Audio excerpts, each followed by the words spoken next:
José, Hola, Juan. está ardiendo todo el rato ¿Corazón? el bosque. No, mi corazón también. Mi corazón arde siempre que hablo contigo, José. Oh, Pero la cosa es que cada verano los incendios forestales ocupan un montón de espacio. Y los incendios forestales son una cosa que desespera mucho, ¿no? No sé si a ti te pasa. Es como sí. varios días, una agonía, han conseguido estabilizarlo, no hay Dios que apague esa mierda, sopla el viento, se lía la de Dios. Es una narrativa bastante dramática. Sí. Claro, hectáreas, campos de fútbol, 24.000 hectáreas, empiezas a ver todo esto y claro, tú dices, madre mía, madre mía. Desalojados, gente peleando por salvar su casa. Es una narrativa dramática. Es horroroso, horroroso, da mucha pena. No sé si tú has visto, yo he visto un incendio forestal, solo uno en mi vida, así de verlo, y que te mueres de pena, es una cosa tristísima, porque ves algo que era muy bonito destruyéndose delante de tus ojos, rápido. Y luego vuelves a pasar por ahí y está ese monte que era verde y todo chulo. De repente es una cosa negra. En Mordor, Sí. todo Mordor, todo Murcia. El caso es que a mí me apetece que hablemos un buen rato con alguien que ve los incendios forestales de otra manera, porque se dedica, es un pirómano, ¿no? Es un experto forestal. Con todos ustedes. Con todos ustedes, el que 20 años de trayectoria como pirómano. es un experto forestal, cuyo nombre ya nos avisa de que desde pequeñito este tío iba a ser experto forestal. Pues se llama Paco Castañares. Con todos ustedes, Paco Castañares. Cuando comencé a utilizar la dinamita, yo también creía, tenía fe en muchas cosas, en todas, pero he acabado creyendo solo en la dinamita. ¿Qué tal? Buenos días. Un placer ¿Qué tal, estar Paco? ¿Cómo estás? vosotros. Sí, la verdad es, yo le he dicho muchas veces a algunos amigos, a algunos compañeros de responsabilidades de los operativos de la extinción de incendios de otras regiones, en fin. Los verdaderos pirómanos somos nosotros, en tanto en cuanto somos amantes del fuego, ¿no? Es decir, amamos el fuego para pelear contra él y para intentar extinguirlo cuanto antes. Incluso yo he dado ya un paso, digamos, más adelante, hace unos años, que consiste fundamentalmente en intentar que esos incendios no se lleguen a producir y que si se producen sean fáciles de apagar, ¿no? Entonces eso es una clave en la que yo creo que hay que estar en el futuro y a la que hay que dedicar los mayores esfuerzos. Vale, yo la primera pregunta que te quiero hacer, Paco, es: ¿los incendios van a más? Yo llevo desde pequeño en verano los incendios en la tele. O sea, ¿cuál es la situación real? ¿Hay más masa forestal? ¿Hay menos? ¿Se quema más? ¿Se quema igual? ¿En qué situación estamos? Sí, mira, los campos están abandonados. Desde que se produjo el gran fenómeno migratorio de la década de los 60 del pasado siglo, los campos se abandonaron. Por ejemplo, en mi tierra, que es un caso que podemos trasladar además a la parte interior de Andalucía, Castilla-La Mancha, Castilla-León, Aragón, perdió la mitad de la población. La mitad de la población que además vivía en el campo y se dedicaba fundamentalmente a actividades agrícolas y ganaderas que consumían mucha biomasa para su modo de vida, digamos, y además abrían espacios al monte, es decir, reducían los lugares en los que había mucha densidad de vegetación para facilitar los pastos, los lugares donde sembrar cereal para alimentar al ganado. Cuando llegaba la época de necesidad, a final del verano generalmente, toda esa dinámica de supervivencia de la gente desaparece de la noche a la mañana en 10 años, ¿no? Entonces, a partir de que desaparece, lo que ocurre es que los campos se cubren de los campos anteriormente cultivados, anteriormente pastoreados, se cubren de pronto de vegetación y cada vez se acumula más, cada vez hay zonas más extensas ocupadas por matorral, básicamente matorral, cada vez hay más zonas en las que ese matorral se acumula año tras año. Por ejemplo, este año tenemos 60 millones de toneladas, que sí de pronto, 60 millones de toneladas de vegetación nueva, más de las que había el año pasado. Y el año pasado teníamos 60 millones más de las que había el año anterior. Es decir, es un proceso que se va reproduciendo de manera habitual cada año por una razón muy sencilla. Es decir, el monte es un ser vivo, nace, crece, se reproduce, muere. Cuando muere no desaparece, se queda ahí acumulado, seco y con buenas condiciones para arder. Y por tanto lo que estamos haciendo es crear, con el abandono rural y con la falta de gestión forestal, lo que estamos haciendo es crear auténticos depósitos de combustible muy inflamable que solo faltaba una chispa para que se prendan. Y en verano, con las temperaturas, con las tormentas y con la gente que hay más en los campos de turismo, de senderismo, etcétera, etcétera, pues es mucho más fácil que ocurra, claro, por eso ocurre cada vez más.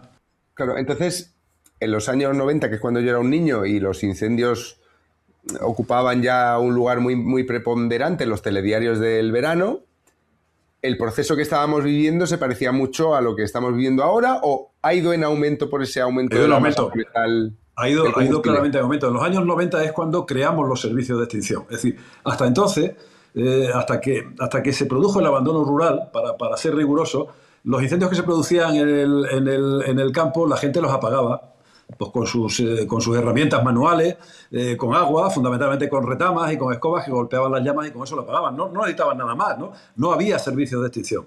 Cuando se produce el abandono rural y empieza el crecimiento de la vegetación y la acumulación de combustible, empieza a crearnos un problema serio los incendios. Ya hay un problema de que empieza a ser de protección civil, empieza a amenazar pueblos que antes estaban muy bien cuidados los alrededores, con sus huertos, con sus olivares, con sus melonares, y de pronto pues esas cosas ya están cubiertas de matorral, ¿no?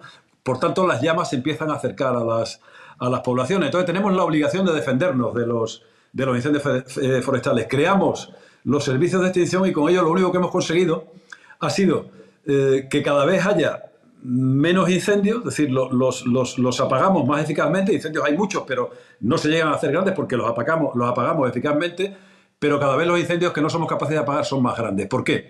Porque si la vegetación crece cada año a un ritmo de entre 2 y 4 toneladas por hectárea nueva y se acumula y no la limpiamos y no la aprovechamos como energía o como fuente de calor, ¿no? O como fuente de electricidad, que también se puede utilizar para eso, lo que ocurre es que tampoco permitimos además que se queme de manera natural, porque apagamos los incendios, que antes no los apagábamos, o los apagábamos de una manera mucho más liviana, digamos, porque nos ayudaban a abrir espacios al monte. Lo que ocurre es que lo que estamos haciendo es conseguir que haya cada vez más carga de vegetación en aquellos lugares que salvamos de la quema. Es decir, es lo que llamamos los especialistas, llamamos la paradoja de la extinción. Cuanto más eficaces somos apagando los incendios que podemos apagar, más grande será el incendio que vendrá. ¿Por qué? Porque habrá crecido más la vegetación, se habrá acumulado más, habrá más carga de combustible y, por tanto, tarde o temprano eso se va a quemar si no lo aprovechamos y si no lo eliminamos. Por tanto, más grande va a ser el incendio que vendrá. Este incendio que hay ahora estos incendios grandes, por ejemplo, en la zona de Almería, el otro día que hablamos de ellos, con la falta de aprovechamiento del esparto, que antes se hacía de manera habitual por la gente que vivía en el entorno, o incendios como el de la Mierla, o incendios como el de Selas, los incendios más grandes que está habiendo en los siguientes días, pues si hubieran sido el año pasado, hubieran sido menos intensos. Y si hubieran sido hace 5 años, hubieran sido muchísimo menos intensos. Porque habría, hecha la cuenta, a 2 toneladas, 4 en algunos sitios, porque en la zona del Alto Tajo y en la serranía, en la Sierra Norte de Guadalajara, la vegetación crece más deprisa y más humedad en el invierno, y por tanto seguramente pues habría como poco entre 12 y 15 toneladas menos de vegetación por hectárea. Imagínate lo que eso es cuando se enciende, ¿no? Claro, porque yo voy al campo y veo plantas muy bonitas, y veo árboles, y veo matorrales, y tú vas al campo y ves combustible. Sin duda. Tú dices, estos son bidones de gasolina a punto de explotar, ¿no? Exactamente así. Exactamente así. Todo el mundo yo soy un gran amante de la naturaleza. Yo soy una de las cosas que tengo, que nací en Monfragüe, que hoy es Parque Nacional. Es un espacio muy agredido últimamente por algunas actividades que no deberían permitirse y se permiten, y que estoy denunciándolas habitualmente cuando no estamos en época de incendios, que ahora solo nos dedicamos a los incendios. Entonces, yo enseño muchas veces a muchos amigos Monfragüe. Por cierto, te invito, cuando vengas por Extremadura y te apetece, te enseñaré a conocer Monfragüe, el Valle del Jerte y las laderas de la cara sur de Gredos, que te van a encantar, con las gargantas de la Vera, que son maravillosas, sobre todo si es en verano, ¿no? Entonces, cuando se lo enseño, que le voy enseñando un paisaje maravilloso, unos jarales en flor en el mes de abril o de mayo, todo el campo absolutamente explotando de vida y de flores da ganas de comérselo, ¿no? De pegarle un bocado. Le voy diciendo eso a la gente, digo, esto cuando se seca, un poco más adelante, cuando pierde humedad, es carne de cañón para un gran incendio forestal en cada uno de los sitios que estamos visitando, ¿no?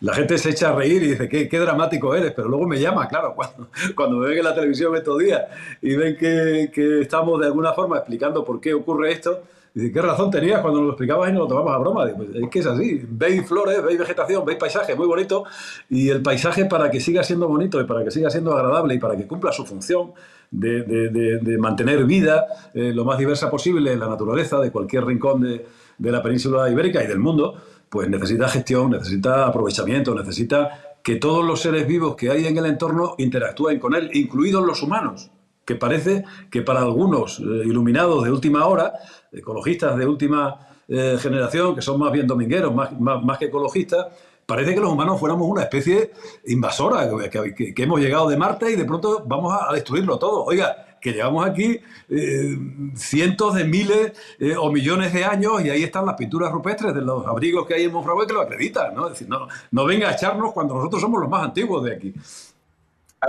Los nuevos son ellos, los domingueros. Esos son los domingueros. Hay una... Parece que como que hay una tensión porque el uso humano de los... O sea, el aprovechamiento humano de la naturaleza ha extinguido especies, ha arrasado espacios naturales, o sea, da la impresión de que hay como un conflicto real, no sé si lo ves así, ¿no? Pero sí, completamente. Sí que hay un conflicto real entre el desarrollo humano sin control y la biodiversidad de las zonas naturales. O sea, ¿lo hay o no lo hay? Sí, lo hay, clarísimamente lo hay. Ahora hay más lobos, hay más lobos, los ganaderos se quejan de que los lobos se comen el ganado, hay más linces también, ha aparecido un lince en el País Vasco. Quiero decir, ¿cómo encontrar el equilibrio? ¿Cómo funciona? Pues haciendo lo que hemos hecho siempre, de una manera natural, cuando los campos estaban habitados y eran el modo de vida de tanta gente, y ahora quizá, pues a lo mejor introduciéndole algunos elementos de artificialidad, que lo que tienen que hacer es copiar lo que hacían nuestros antepasados. Mis padres vivieron en el campo hasta que se jubiló mi padre, en el año 88. Yo ya tenía 28 años, ya llevaba 5 años de alcalde de mi pueblo, en uno de los municipios más importantes del Parque Nacional de Monfragüe, ¿no? No es que me lo hayan contado, es que lo he vivido yo. Mis padres vivían en el campo, consumían gran cantidad de leña, hacían un montón de actividades, sembraban sus hectáreas de cereal para tener alimentos para el ganado, tenían su ganado, sus cabras, alguna oveja, para aprovechar los pastos, en fin, eran, digamos, un ejemplo de lo que estaba bien hecho. Cultivaban la tierra, la finca en la que estaba, era una finca de 400 y algo hectáreas, al lado de Monfragüe, rotaban cada 5 años, estaba dividida en 4 cuartos, ¿no? Uno en el que estaba la siembra del año, en el que estaba el barbecho, que iba a ser la siembra del año siguiente, otro en el que estaba la siembra del año, otro en el que estaba el rastrojo, que era la siembra del año anterior, y otro que estaba, lo llamamos de posío, es decir, estaba en descanso, digamos. Todos eran aprovechables desde el punto de vista del pastoreo del ganado, excepto el que estaba sembrado, que obviamente había que recoger primero la cosecha, guardar los cereales para cuando hicieran falta, y luego después ya sí aprovechaba la rastrojera, el ganado. Ese mecanismo, que era perfecto de aprovechamiento agrícola y ganadero, es perfectamente extrapolable a hoy. ¿Necesitamos el cereal? Sin duda. Sin cereales no podemos vivir. Lo que pasa es que como nuevos ricos que parecemos, Juan, preferimos comprarlo en otros lugares que lo produzcan en Ucrania, aunque luego esté en guerra con Rusia y de pronto haya una crisis y no podamos tener abastecimiento. En Argentina, que fíjate lo que costará solo traerlo, ¿no? en barco para acá. En lugar de tener nuestro propio mecanismo, digamos, de autoabastecimiento como país y como sociedad, nos dedicamos a comprar lo que necesitamos y el campo dejarlo abandonado. Porque hay una cultura también, que es además internacional, que tiene que ver, enraiza con el movimiento ecologista a nivel mundial, el campo dejarle además de sin actividad, sin gente, que evolucione de manera natural. El campo de manera natural evoluciona con nosotros. ¿Por qué? Porque formamos parte de ese campo. Desde la noche de los tiempos, desde que hay humanos en la Tierra, hay humanos en el campo, donde no los había en las ciudades, que no existían entonces, ¿no? Por tanto, pretender sacarnos del campo equivaldría, por ejemplo, a sacar el lobo de la Sierra de la Culebra o a sacar los ciervos y los jabalíes de Monfragüe, ¿no? O los buitres, porque hay demasiado de Monfragüe que no podrían aprovechar la carroña. Producimos un desequilibrio con esas políticas equivocadas a las que se apuntan los gobiernos estos modernos, que son muy sensibles a un discurso pseudoecologista que nada tiene que ver con la gestión. El campo no es un cuadro de Velázquez ni una escultura de Michelangelo Buonarroti que se guarda en el Museo del Prado o en la Galería Uffizi de Florencia. El campo se gestiona, se cultiva, se aprovecha, vivimos de él, es nuestro espacio vital y tenemos la obligación de aprovecharlo de manera sostenible. Nuestros antepasados lo hacían de manera perfecta. ¿Por qué? Porque vivían de ello, porque no podían permitirse el lujo de matar la gallina de los huevos de oro y hacer un aprovechamiento abusivo o intensivo en un momento determinado, porque eso significaba hambre al año siguiente. Por la cuenta que les tenía y por su propia supervivencia, el aprovechamiento era sostenible. Entonces, si ese aprovechamiento que hacían nuestros antepasados, los de la gente que todavía seguimos viviendo en el campo, era sostenible porque está acreditado en los últimos 11.000 años después de la última glaciación para acá, ¿por qué ahora tenemos que pedirle permiso a un señor que vive en Madrid, o en Mérida, o en Valladolid, o en Sevilla, las capitales de las comunidades autónomas, en Toledo, vestido de oscuro, con una corbata que casi le ahoga el cuello, para decirle, oiga, voy a hacer esto? Uy, eso provoca un impacto ambiental tremendo, pero ¿cómo vas tú a hacer eso? Eso ahora no lo puede hacer, que están criando no sé qué especie. Que está... Oiga, no me lo explique. Apréndalo primero, venga al campo, venga conmigo, yo se lo explico, y luego después, si usted quiere y lo aprende bien, se lo explica a otros que vengan después, pero no intente explicárselo a la gente del campo, que la gente del campo no necesita que lo expliquen, lo que necesitan es que les dejen hacer lo que saben perfectamente que tienen que hacer. Hay escenas bastante extrañas de estas el choque de la burocracia con tinte ecologista contra la realidad más palmaria de conservación. Y hay uno en la urbanización donde yo he estado viviendo hasta hace muy poco, que es una urbanización bastante agreste y desangelada, donde hay muchos robles. Y hay un tipo de roble que se llama roble malojo. Y es un roble que no es todo lo contrario de lo que la gente piensa cuando piensa en un roble. Porque son unos robles que nacen, crecen rápido y se mueren rapidísimo. Tienen muchas plagas, son unos robles muy pocos robles. Y tenemos un roble descomunalmente, que este sí creció, muy alto, totalmente muerto, desde hace 2 años, y tenemos prohibido cortarlo. Pero ahora que se queme. Algún incendio de alta intensidad que encima pondrá en peligro la vida de la gente de la urbanización. Es que es absurdo. Es que mira, para que te hagas a la idea, el guardia de el guardia que hay en la urbanización, que es un vecino más, a veces ha tenido que cortar alguna rama de alguno de estos, de alguna encina, de algún roble, porque se metía en el tránsito de los coches. Y lo que hace es hacerlo por la noche y pintarlas de marrón. El ropón. Para que no se note.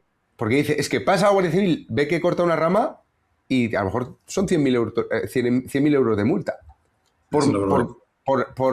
Por atacar el curso natural del crecimiento de los árboles en una urbanización. Que encima es un espacio urbano, es decir, es que ahí no hay ninguna justificación, pero tampoco la hay en el campo, tampoco la hay en el medio de un espacio protegido. Es decir, los árboles que mueren deben ser retirados porque son, ¿qué? Fuente de plagas que pueden contagiar a otros árboles. Tú me estás contando que los robles pequeños sufren muchas plagas y no llegan a hacerse grandes porque más tarde o más temprano se acaban muriendo, ¿no? Los que hay en el entorno de la urbanización. Y eso, pues a lo mejor tiene que ver con no haber quitado los robles viejos y propiciar que esa madera muerta es una fuente de creación de plagas que a su vez van a atacar a ejemplares más jóvenes, menos resistentes y que por tanto van a morir con facilidad. Ahí está una de las explicaciones que se pueden dar, ¿no? Pero otra muy elemental son los incendios. Es decir, eso en las maderas muertas, las maderas que no tienen humedad ninguna, bueno, es lo que utilizábamos en las chimeneas la gente del campo, que entonces las chimeneas eran cosa de pobres, ¿no? En los años 60, 70, la gente que vivíamos en el campo, hoy las chimeneas en casa es cosa de ricos, ¿no? Los pobres ya no suelen tener chimenea. Pero ¿creen que la leña se produce en el supermercado o se la trae el tío del tractor porque las produce allí sembradas como si fueran melones o sandías en el campo? La leña no es ni más ni menos que restos forestales de árboles que han muerto o de árboles que han sido podados. Precisamente, bueno, pues para protegerles, para sanearles y para que sean más productivos y tengan mayor esperanza de vida, ¿no? Una poda en un árbol vivo no es un crimen contra ese árbol vivo, ni contra un espacio forestal en el que se encuentre. Es darle continuidad, es darle garantía de supervivencia, es sanearle. Es como cuando vas al hospital y te hacen una operación o te curan una herida, exactamente lo mismo, ¿no? O te curan una enfermedad. Eso es lo que la gente del campo sabe hacer como nadie. Y luego, si lo dejas, como digo, pues vas a acabar teniendo un incendio. Y si tienes un incendio, luego te dirán que el clima, que la humedad, que el cambio climático, que la crisis climática. Vaya usted a hacer puñetas. Con todo eso, si usted quiere, se lo compramos para no discutir con los miembros del gobierno, que son muy partidarios de esconderse detrás del parapeto del cambio climático, de la crisis climática. Venga, se lo compro. Le pongo 2 huevos duros más a todo eso que usted está diciendo, pero entre tanto perimetramos los pueblos para que no se queme la gente. Abrimos espacios al monte para que se nos quemen menos hectáreas y para que los bomberos, cuando van a apagarlo, no corran peligro de muerte, de morir abrasados por las llamas. Todo eso lo podemos hacer.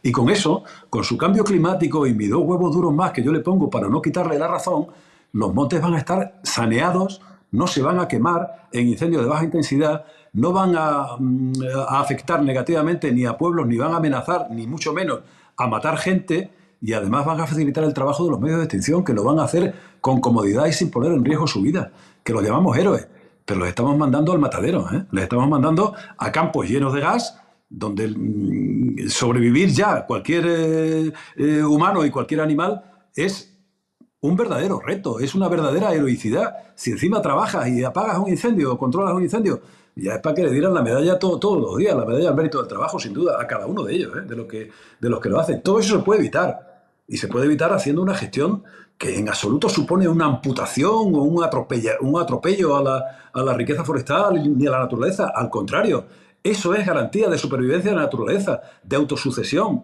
de incremento de la biodiversidad y, por tanto, de continuidad a lo largo de los tiempos. Es decir, cualquier agricultor, cualquier ganadero, cualquier señor que vive en el medio rural o señora, hace más por la conservación de un espacio natural que todas las prohibiciones juntas, que todas las leyes de protección juntas y que todas las administraciones vigilando juntas, incluidos sus agentes, que si ven que hacemos una corta a una rama y no la disfrazamos rápidamente para que no se note, pues nos van a poner una multa, ¿no? Nos van a sancionar. Estás tocando muchos palos. Yo quiero ir por orden porque me parece un tema muy interesante del que normalmente los medios de comunicación dan unas simplificaciones palmarias, ¿no? Has mencionado el cambio climático, el calentamiento, y aquí hay algo que yo creo que la palabra prevención a veces en las políticas públicas se aplica de maneras así, ¿no? La prevención se aplica poniendo multas, dejando que el bosque esté a su bola, ¿no? No interfiriendo, ¿no? Eso se considera prevención contra el cambio climático, ¿no? O aparcar, o sea, llenarlo todo de zona azul, quiero decir, usar poco el coche. O sea, parece que nos están... A mí me suena a milonga, porque si el calentamiento global es global, por mucho que haga España, por mucho que haga Madrid o por mucho que haga Europa, poco impacto va a tener. Además es un proceso que, según dicen, es ya irreversible, o sea que ya se ha calentado, que ya los veranos son larguísimos, todo este rollo, ¿no? Entonces, pero parece que prevención tú lo utilizas de otra manera. Te pregunto, ¿cómo se utiliza prevención desde las políticas públicas y los medios de comunicación y cómo debería utilizarse la prevención?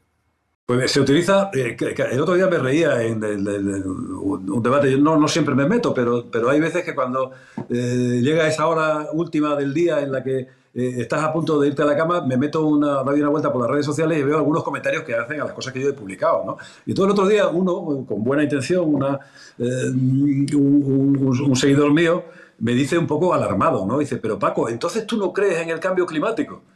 Digo, no, yo no creo ni en el cambio climático ni en nada. El cambio climático es una realidad científicamente probada. Hay más de 1,5 grados ya, que era lo que trataban de evitar después de la conferencia de París de hace 15 años.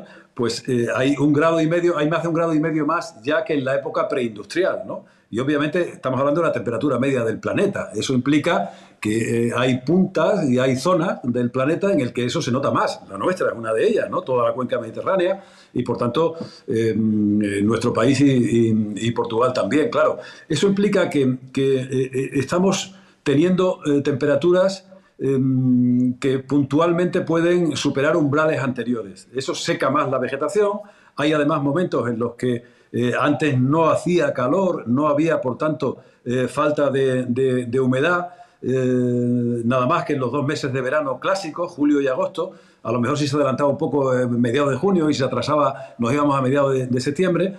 Pero ahora ya puede haber un incendio en cualquier momento. Puede haberlo en enero, en febrero, en marzo, en plena Semana Santa. Hubo uno en las laderas la ladera sur de la Sierra de Gredos, parte de Extremadura, que como sabes la parte norte es de la provincia de Ávila y de Castilla y León.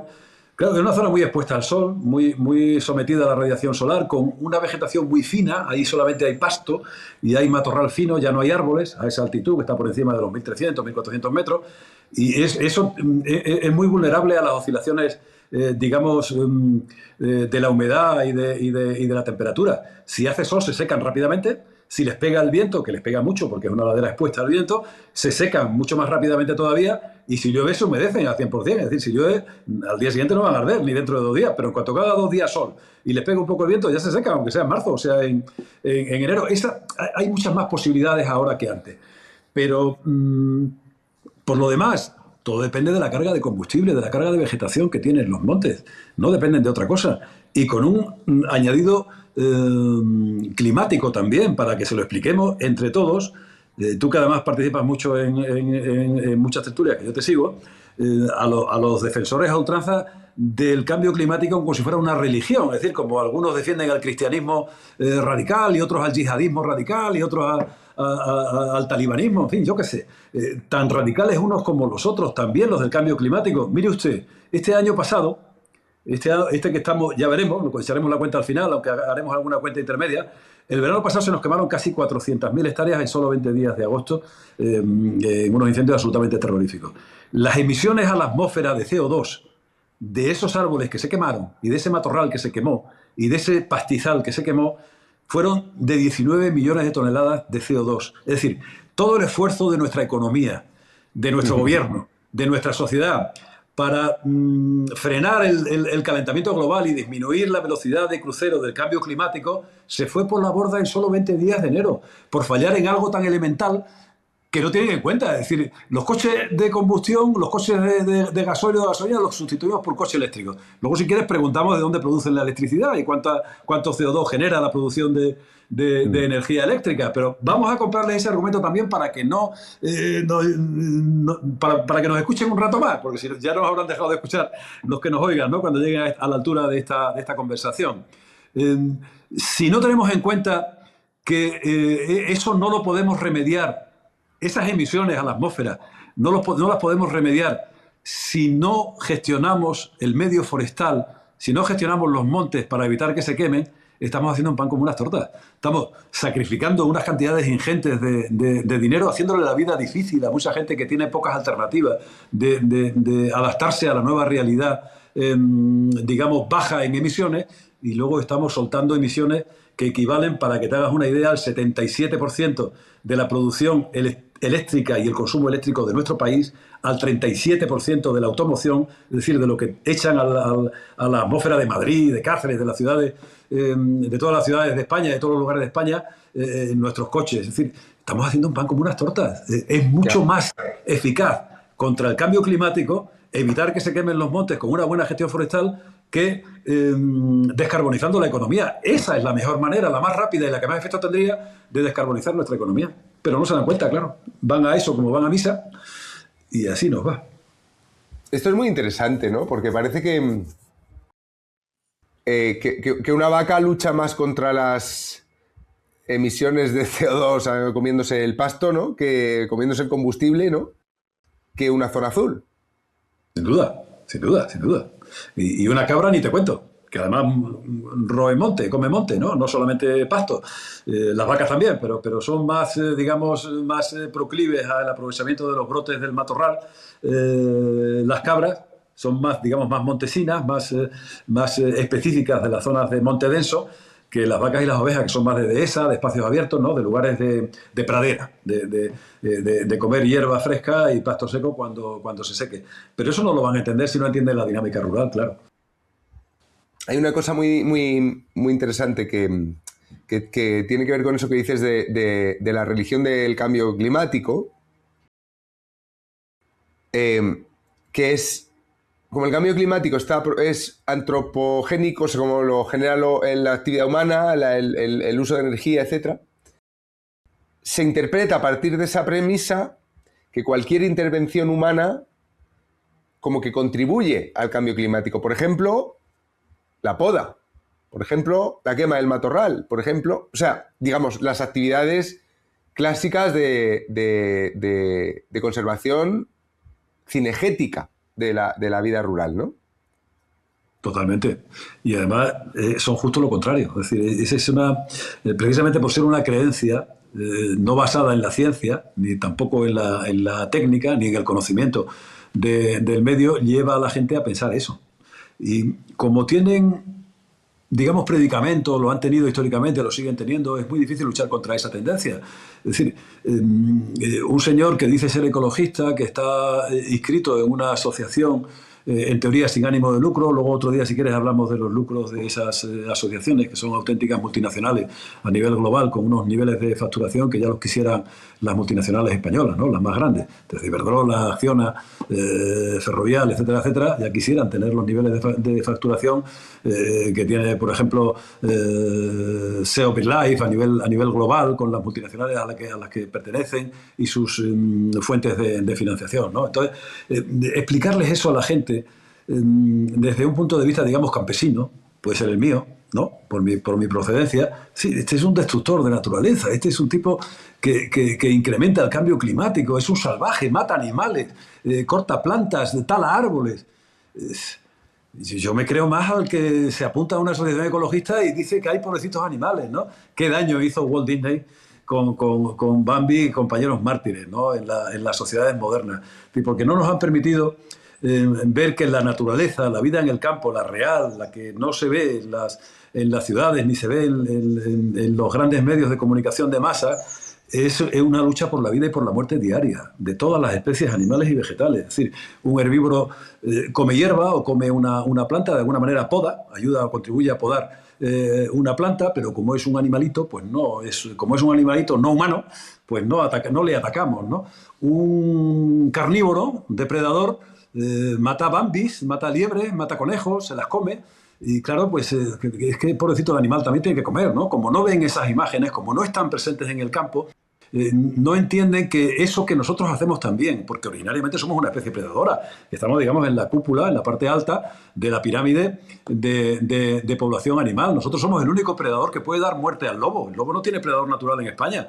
Nosotros somos, como humanos, el único predador que puede controlar una población de osos. El oso no tiene predador como no lo tienen los leones, los tigres en Asia o en África, o los elefantes, ¿no? Es decir, tenemos que cumplir nuestra obligación si se desequilibra una población. Si están en peligro de extinción es por una práctica inadecuada, de luego caza furtiva, lo que sea, que eso hay que perseguirlo, por supuesto. Pero no es lo que hacen los indígenas, la gente que vive en el medio rural, ¿no? Entonces, hay una fotografía por ahí que yo la utilizo muchas veces en algunas conferencias, en algunas charlas que doy. La tengo guardada, que fue premio de National Geographic hace unos años, que es un leopardo que ha dado muerte a una especie de mono, una hembra. Entonces, cuando acercas la fotografía, la ves a distancia y tal, no te das cuenta, pero cuando acercas la fotografía, te das cuenta, la tiene cogida por el cuello a la mona, está muerta, y debajo en el pecho tiene a una cría con unos ojos de terror impresionantes. Es una foto terriblemente dramática, pero tan real como la vida misma, la naturaleza. Es decir, el predador no se ha dado cuenta que estaba la cría, y si se hubiera dado cuenta que estaba la cría, tampoco lo hubiera dejado de hacer. Es decir, que se la va a comer también cuando se coma la madre, y estará viva en el momento en que se la vaya a comer. Se la va a comer casi sin matarla, la va a ir matando según la vaya masticando, ¿no? Esa es una imagen tan dramática que digo, esta había que enseñarla todos los días en todos los telediarios de España y en todos los medios de comunicación de España, para que vieran cómo es de dura y de cruel la vida en la naturaleza. Se mata y se muere a cada instante. Es la regla de oro de la propia naturaleza. Y que funcione eso con nosotros dentro y haciendo nuestro papel sin ningún tipo de pseudoescrúpulos absolutamente moralistas de Walt Disney, pues mucho mejor nos iría a todos. También a ellos, porque disfrutarían más de una naturaleza mucho más equilibrada y mucho más biodiversa de la que tenemos en este momento. Ahora ya, con estas reglas de 3 que estamos aplicando, lo que estamos condenando a la propia naturaleza es que solamente sobrevivan los depredadores oportunistas, los que comen de todo, zorros, jabalíes, y cada vez haya menos especies que son especialistas, que son las que realmente están en peligro de extinción. Águila imperial ibérica, águila real, lince ibérico. Esos o hay conejos o no sobreviven. Y si los conejos se acaban porque hay demasiados zorros, demasiados linces, demasiados meloncillos, demasiados jabalíes, se quedan sin alimento. Y como no pueden alimentarse, como no están evolucionados hacia las prácticas generalistas, acaban muriendo de hambre y desapareciendo como especie. Eso es lo que ha pasado hace 30 o 40 años, ahora está recuperándose poco a poco, pero seguimos sin atacar realmente la base del problema, sobre todo porque no la entendemos o porque no la entienden y no dejan a la gente del medio rural que hagan lo que tienen que hacer, lo que siempre han hecho y que cumplan con su función, mantener el equilibrio de las distintas poblaciones que hay en la naturaleza, porque entre otras cosas es nuestra razón de ser como especie humana, antes de que llegara la evolución y de que viviéramos en pisos como colmenas y estuviéramos totalmente urbanizados, perdona el palabrajo. Antes has dicho que hacemos un pan como unas hostias, como unas tortas, cuando dejamos que la emisión de CO2 de un bosque que se quema, ¿no? Por no cuidar el bosque, o sea, cuando dejamos que esa emisión se produzca y hemos estado torturándonos a nosotros mismos con prohibiciones y medidas para usar menos el coche, ¿vale?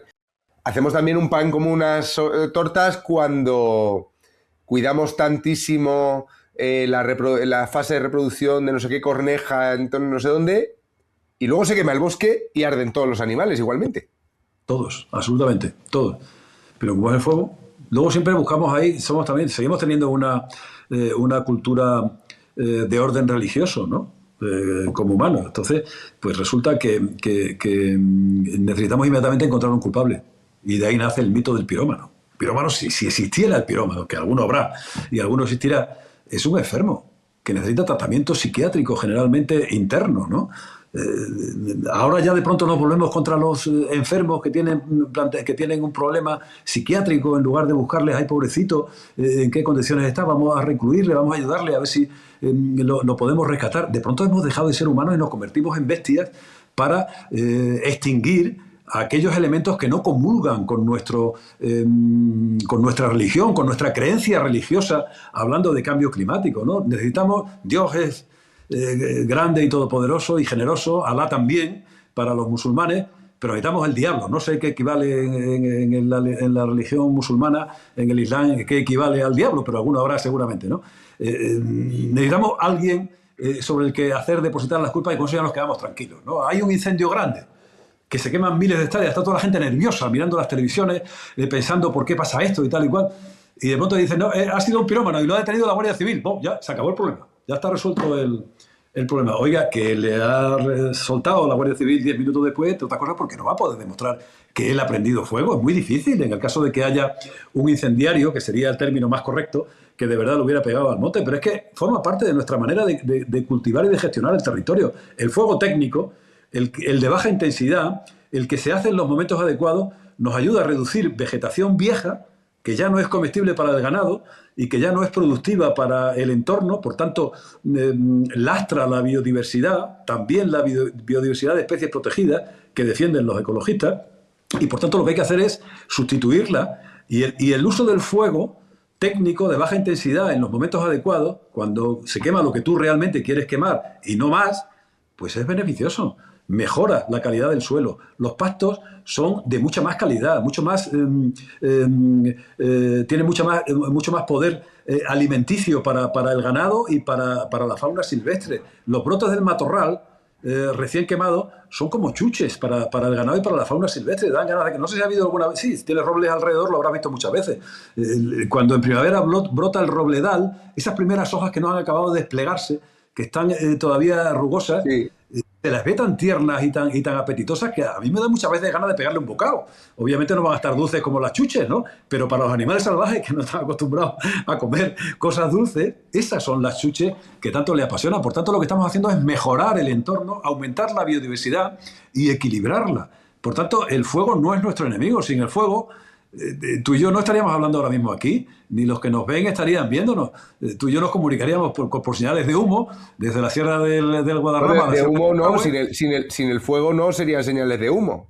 Sin el fuego tampoco, es verdad, tienes razón. Hasta eso no podríamos ni hacer siquiera, comunicarnos ahí. Viviríamos en cavernas, comeríamos carne cruda, tendríamos unas proles larguísimas, dio 12 hijos de descendencia y tendríamos una esperanza de vida de 20 o 22 años, ¿no? Luego moriríamos porque nos comería algún depredador más potente que nosotros en un momento determinado o simplemente porque no teníamos alimento que llevarnos a la cabeza. El fuego es precisamente el que nos ha permitido evolucionar, el que nos ha permitido ser civilización, el que es responsable de la automoción, de los medios de comunicación, de nuestra vida moderna, de la calefacción, de las cocinas, todo, absolutamente. Sin el fuego, no, ya te digo, estaríamos en las cavernas y con taparrabos en invierno y sin taparrabos en verano, atacando a presas más vulnerables que nosotros y huyendo de los depredadores más potentes que nosotros, ¿no? Para poder sobrevivir. Pues fíjate si hemos cambiado. Es decir, no existirían los ecologistas, serían cazadores o habrían muerto. Qué paradoja, ¿verdad? Ahora vamos a hablar de los incendios también. El todos contra el fuego, o sea, una vez que tenemos un incendio forestal, el fuego se convierte descontroladamente en nuestro peor enemigo, ¿no? Quiero preguntarte, porque a veces vemos eso vemos a los bomberos echando agua con la manguera en el suelo, vemos imágenes aéreas de una línea que corre echando humo, ¿no? Y como deja atrás, ¿no? Son muy lineales los incendios, ¿no? Como el viento los va llevando para un lado para otro. Una vez que se declara un incendio forestal grave o peligroso, ¿cómo se lucha contra eso? Porque vemos los aviones echando agua, vemos toda esta parafernalia, pero yo, sinceramente, no entiendo lo que estoy viendo. Sí. ¿Cuáles son los pasos para luchar contra un incendio? ¿Qué se puede hacer? ¿Qué no se puede hacer? Hay primero una voz de alarma que da alguien que lo ha visto. Normalmente hay torres de vigilancia ocupadas por personas que están en los puntos más altos de la geografía, están dominando una gran cantidad de territorio, tienen bien identificado si hay algún basurero o hay alguna fábrica que eche humo para no dar falsas alarmas. De todas maneras, algunas veces hay falsas alarmas, ¿no? Identifica inmediatamente que hay humo. Eso hoy día se sustituye en algunos casos, o se acompaña, porque sustituir del todo es complicado, de cámaras de detección, que son cámaras térmicas, detectan calor intenso más rápidamente, detectan el humo y también detección visual a gran distancia, es decir, nos ayudan a tomar conciencia de que hay un incendio forestal. Se da la voz de alarma y automáticamente en despacho automático, es decir, sin que nadie dé una orden, sin que no dependa de que haya un técnico o un responsable que diga vayan para allá, que es un incendio forestal, sale el medio aéreo que le corresponde en función del territorio en el que está operando de manera natural y salen también 2 o 3 retenes de tierra con autobombas, camiones y se dirigen al lugar del que procede el humo. Inmediatamente evalúan si lo pueden apagar con sus propios medios, lo apagan, generalmente eso es así, pasa en el 90% de los casos y no tiene mayor trascendencia. Si ven que el incendio ha cogido ya una dimensión, que eso depende fundamentalmente del tipo de combustible que haya,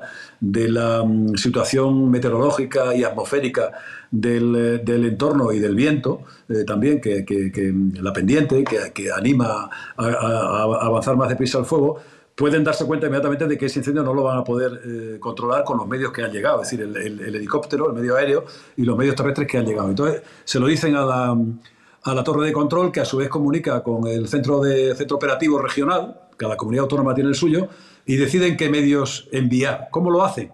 Pues en función de cómo tienen el mapa, hay lugares que tienen más peligro de sufrir un incendio esa tarde o esa mañana, cuando se haya producido el incidente, y los hay que tienen menos. ¿Por qué? Porque ha llovido, porque es una zona más húmeda, porque hay menos combustible, menos vegetación. Entonces, el director del COR, del Centro Operativo Regional, decide qué medio manda o qué medios manda, además, para luchar contra ese incendio. En función de la información que haya recibido. Es decir, necesitamos 3 helicópteros más. Pues manda 3 helicópteros. Los busca de las zonas en las que menos falta crea que van a hacer. y los encamina hacia allá. Bueno, en esa segunda fase lo normal es que el 98% de los incendios que queden vivos, es decir, que han superado a la primera fase de ataque directo por los medios que llegaron, nada más detectarlo, pues se extinguirán también y no habrá ningún problema. ¿Qué quedan vivos? Pues los lugares en los que hay mayor carga de combustible, el combustible está más disponible para arder en términos técnicos, es decir, está más seco o tiene menor cantidad de humedad porque hay mucha carga de vegetación. Llega un momento en que hay tanta carga de vegetación que el suelo no tiene capacidad de alimentar tanta vegetación viva y se seca, y entonces pues es carne de cañón. Cuando se seca, arde con mucha facilidad. Cuando llegas a un sitio como eso, bueno, pues tenemos incendios como los que hemos visto este día. ¿Que se apagan cuándo? Pues cuando cambia la meteorología, cuando han avanzado tanto que se han salido de la zona donde había la carga de combustible tan grande y ya hay una zona con menor carga de combustible y los medios recuperan la capacidad de extinción y lo pueden controlar, o cuando cambia el viento y lo sopla en la dirección contraria hacia lo que ya está quemado. Como ya está quemado, ya ahí no arde nada, ¿no? Ya obviamente es mucho más fácil de extinguir. En fin, son todas las variables, grosso modo, hay algunas más que hay que tener en cuenta a la hora de enfrentarse a un incendio forestal. O sea que cuando yo veo un incendio en la tele, ese ya es el incendio que depende más del viento que de la actividad humana por intentar frenarlo. Sin duda, sí. Al final es la actividad humana la que lo va a frenar, más tarde o más temprano, cuando recupere capacidad de extinción. Pero si sale en la televisión, es que es un incendio que se ha escapado, está fuera de control. Y por tanto, bueno, ahí puede haber los que estén fuera de capacidad de extinción, es decir, de los que no se pueden apagar porque tienen tal carga de combustible. Para que te hagas una idea, el del Esparto, el incendio de Almería. de Almería, sobre el que hablamos la última vez que hablamos, ¿no? Ese generó una intensidad térmica en solo 7.000 hectáreas, equivalente a 2 veces la bomba atómica de Hiroshima, Little Boy. 2 veces. Es decir, ¿hay alguna fuerza humana, incluso militar, por muy de Trump que sea, muy de Estados Unidos, de China, de Rusia, de los ejércitos más poderosos de la Tierra, que pueda enfrentarse a una bomba atómica, que pueda hacer nada más que sucumbir si se acerca al lugar donde cae la bomba atómica, donde la bomba atómica va a ser detonada? No la hay, ¿verdad? Por eso decimos que está fuera de capacidad de extinción. No que no tengamos medios para apagarlo, que es lo que confunde muchas veces la gente. No, tenemos medios para apagarlo. Y si tuviéramos 10 veces más medios, 1.000 veces más medios, 100.000 veces más medios, seguiríamos sin poder apagar un incendio de esas condiciones. Entonces, para eso solamente hay que luchar de una manera, evitar que haya tanta carga de combustible que en la práctica, y de hecho es la que hace que esa intensidad térmica supere la bomba de Hiroshima y por tanto la capacidad de extinción. Ya, no es una metáfora, ¿no? Lo de la bomba de Hiroshima, digo. Es no es una metáfora. Hombre, la bomba de Hiroshima tenía radiación nuclear. Obviamente el fuego no la tiene. Tiene radiación térmica, no nuclear. Pero la energía térmica que liberó Little Boy en 1945, cuando lo lanzaron sobre Hiroshima, es 63 terajulios. Almería tuvo 180, 170 y tantos terajulios, es decir, 2 veces y algo más de la bomba atómica de Hiroshima. Obviamente hay una diferencia. La bomba atómica de Hiroshima la explosionan entre 500 y 600 metros de altitud sobre la ciudad. Eso tuvo un efecto mucho más mortífero. Murieron 80.000 personas justo en el momento de la explosión. Esa intensidad térmica la libera en una décima de segundo, en un segundo. En medio minuto estaban muertas 80.000 personas, y la intensidad térmica del incendio de los Gallardos en Almería duró 5 o 6 días, ¿no? Esa intensidad térmica obviamente es mucho más grande. Por tanto, los efectos no son tan mortíferos, pero son mortíferos. La carga es la misma, la intensidad es la misma, medida en megavatios hora, uno en un segundo y otro en 5 días, ¿no? Ya. O sea que cuando está así, hay que... Es que esto también es contraintuitivo, ¿no? Porque cuando yo llevo, ya te lo he dicho, es que llevo toda la vida, todos los veranos de mi vida, desde niño, tal, viendo esos incendios, viendo a los bomberos, viendo y produce como una desesperación ver el incendio. De hecho, el incendio que yo vi en persona, pues te producía impotencia, desesperación, ¿no? Quieres ser un dios y echarle las nubes, ¿no? Como los griegos creían, ¿no? Pero lo que tú dices es que eso que te genera impotencia y desesperación te lo tienes que tomar como con paciencia, ¿no? O sea, cuando Claro. vemos lleva 6 días el incendio de no sé dónde en la tele, ¿no? No pueden extinguirlo, ¡ah! Nos ponemos a gritar en llamas nosotros mismos, ¿no?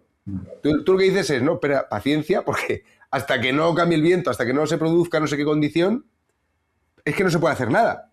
Nada. Solo Por lo poner en tanto, peligro, sí, dime. solo poner en peligro la vida del operativo, es decir, a la gente que estamos mandando a pagar una cosa que no se puede apagar. Por lo tanto, aquí, Paco, la narrativa, la forma en la que se cuenta, la lucha contra el fuego, vuelve a ser absolutamente contraproducente por una parte y ajena a la realidad por otra. No estamos luchando contra el fuego. Claro, hay que hacerlo con una organización estratégica, más que táctica, ¿no? También táctica, pero sobre todo estratégica. Es decir, si el incendio está fuera de capacidad de extinción, eso lo vemos rápido. Yo veo unas imágenes en la televisión y ya te digo si el incendio está fuera de capacidad de extinción o no. Imagínate que la gente de los operativos, cuando llegan, lo ven también, ¿no? ¿Qué es lo que hay que hacer? Replegarse, esperar a que haya una ventana de oportunidad para extinguirlo, es decir, que cambie la meteorología de manera drástica y el incendio vuelva a entrar dentro de capacidad de extinción y por tanto tengamos opciones de poderlo apagar, o bien que llegue a una zona en la que no hay combustible. Imagínate que de frente, 2 kilómetros más adelante, hay una línea de olivares que están perfectamente cultivados, que están roturados. El olivar tiene un sistema de plantación en un marco a lo mejor de 8x8, de 10x10, 12x12. Sus copas no tocan, por tanto no transfiere el fuego de copas, te quemará la primera fila, te chamuscará la segunda y te calentará la tercera, pero automáticamente las llamas caen al suelo, porque no puede seguir avanzando por las copas. Si el suelo está labrado, es decir, si hemos pasado la grada del tractor en el mes de la primavera alta, pues lógicamente el incendio se apaga solo, no hace falta ni bomberos ni medio de extinción. Es decir, tienes que, cuando ves un incendio, abrir el campo de visión, ver qué tienes por delante, ver la meteorología también para saber qué va a hacer y decidir el lugar en el que puedes atacarlo. Y entonces centrar los esfuerzos en el lugar que puedes atacarlo. Que eso no se puede hacer hoy, esperamos a mañana. Que mañana no se puede hacer, esperamos a pasado. Hay que tener paciencia. Porque si agotamos a los bomberos, agotamos a los medios, consumimos las horas que tenemos de vuelo de los helicópteros y de los aviones, lo que puede pasar es, tristemente, que cuando haya una ventana de oportunidad para poderlo pagar, esté todo el mundo agotado, esté todo el mundo psicológicamente destrozado, esté todo el mundo con las horas consumidas. Es decir, no tengamos capacidad operativa para poderlo pagar. Hemos vuelto a hacer, es la tercera vez que lo decimos hoy, otra vez hemos vuelto a hacer un pan como unas tortas y además habremos sometido a un peligro de muerte real por atrapamiento a unos bomberos que somos conscientes y sabemos perfectamente de que no van a poder hacer nada. ¿Qué hay que hacer en esos casos? Replegarnos, esperar la ventana de oportunidad y centrarnos exclusivamente en defender los pueblos. Defender los pueblos y la gente que vive en ellos. Esa debe ser nuestra principal función. Mira, está todavía andando el incendio de La Muela, que ha quemado ayer llevaba 30, el otro día llevaba 31.500 hectáreas consumidas, el más grande de la historia de Castilla-La Mancha y el más grande de España este verano, en esta edición. Ya no va a seguir creciendo, pero si siguiera creciendo podría incluso conseguir el triste récord de ser el incendio más grande de España, pero afortunadamente no va a ser así. Ese incendio nos ha enseñado muchas cosas. Mucha gente diciendo que no hay aviones, que no hay medios, que venga la UME. La UME estaba allí ya, por cierto, defendiendo los pueblos. Lo que pasa es que la ven los que están en el sitio donde está. Los que en la televisión no salen, salvo que publiquen algún vídeo, que lo suelen hacer bien también por razones de educación a la gente, ¿no? Para que vean que hay gente haciendo cosas. Pero sobre todo con eso, que nivel 3, que venga el Estado. ¿Qué cambia el nivel 3? Que venga el Estado a hacerse cargo de un incendio forestal. Nivel 3 es la DANA, que afectaba a 4 comunidades autónomas y había que utilizar los medios del Estado que no son los específicos de protección civil para luchar contra una inundación. Por ejemplo, el Ejército, no la UME, que ya estaba allí, el Ejército. Pero en un incendio solo puede haber medios especialistas de lucha contra el fuego. ¿Quién tiene los medios especialistas? Las comunidades autónomas. El Infocan es uno de los mejores servicios de extinción del mundo. Lo decía el otro día, ¿no? A la altura del Cal Fire, el de California, que es sin duda el que mundialmente está reconocido como el mejor servicio de extinción del mundo. Y mira qué incendios tienen allí, de 500.000 hectáreas, de 700.000 hectáreas, y no uno, sino varios. cada temporada. Pueblos enteros arrasados, allí las construcciones son de madera, tienen mucha vegetación, los espacios son muy abiertos y tienen mucha vegetación en el medio de los lugares donde viven, ¿no? De las casas donde vive la gente, y todo eso se quema y llega a desaparecer hasta incluso ciudades enteras, ¿no? Y sigue siendo, a pesar de eso, el mejor servicio de extinción del mundo, el Cal Fire, ¿no? Entonces, ¿qué podemos hacer ahí? Defender las poblaciones. Eso es lo que han hecho impecablemente, yo lo ponía en valor el otro día, en Castilla-La Mancha. El nivel 3 que hubiera significado que en lugar de ser el director de extinción de Castilla-La Mancha, un especialista que tiene muchas horas de lucha contra incendios y bien acreditada su profesionalidad y su capacidad para organizar el ataque contra ese fuego, cuando ese fuego es atacable, ponemos a Marlaska. No me río porque estamos hablando de un drama, pero dime si no, cuando esto haya desaparecido, si no es para que nos riamos, ¿no? Ya. Eso significaría el nivel 3 en una extinción. Hemos sido tan torpes a la hora de gestionar las competencias, las transferidas, que son competencias originales del Estado, que hemos transferido. Por tanto, conservamos la potestad de la legislación básica. De hecho, el Estado legisla básicamente contra incendios forestales, o el Estatuto del Bombero Forestal lo ha hecho el Estado, ¿no? Lo ha hecho el Parlamento a propuesta del Gobierno, precisamente, aunque sea competencia de las comunidades autónomas, porque son competencias delegadas o transferidas. Es decir, tú tienes la potestad de recuperarla si quieres. No es como una competencia exclusiva, que esa te la da la ley, te la da la Constitución y no te la puede quitar el Gobierno, ni hay forma humana de quitártela, ¿no? Si no cambias la Constitución, obviamente, o la ley orgánica de la que procede, ¿no? Entonces, el hecho de haber sido tan poco respetuoso con un Estado fuerte, que es lo que a gente como a mí, y yo creo que a ti también, por lo que te oigo en muchas ocasiones, nos debería preocupar, hemos abdicado de nuestra responsabilidad de hacer determinadas actuaciones de protección civil a las que tenemos derechos como ciudadanos que nos preste el Estado. Ahora mismo el Estado no tiene ningún técnico que pueda asumir la dirección de extinción de ningún incendio forestal. No tiene ninguno. No tiene ninguno. Por tanto, si le das la responsabilidad de dirigir un incendio a Marlaska, más un técnico que no sabe de incendios, más que lo que haya estudiado en la escuela de forestales o en la universidad, en la facultad, la Universidad Politécnica, lo que sea, pues al final es el cuarto pan como unas tortas. Que nos ha salido hoy lo que estaríamos haciendo. Ya tenemos resuelta la comida para la semana entera, sobre todo de pan. Vamos a ir acabando. Las últimas preguntas. Pero es que a mí me fascina este tema, tío. De hecho, ya te digo que te oí en la radio y ya dije, tengo que hablar con él. ¿Hasta qué punto, Paco, tú eres una disidencia con todo esto que estás diciendo? O sea, esto que tú estás diciendo, ¿qué grado de encaje tiene en la política española actual?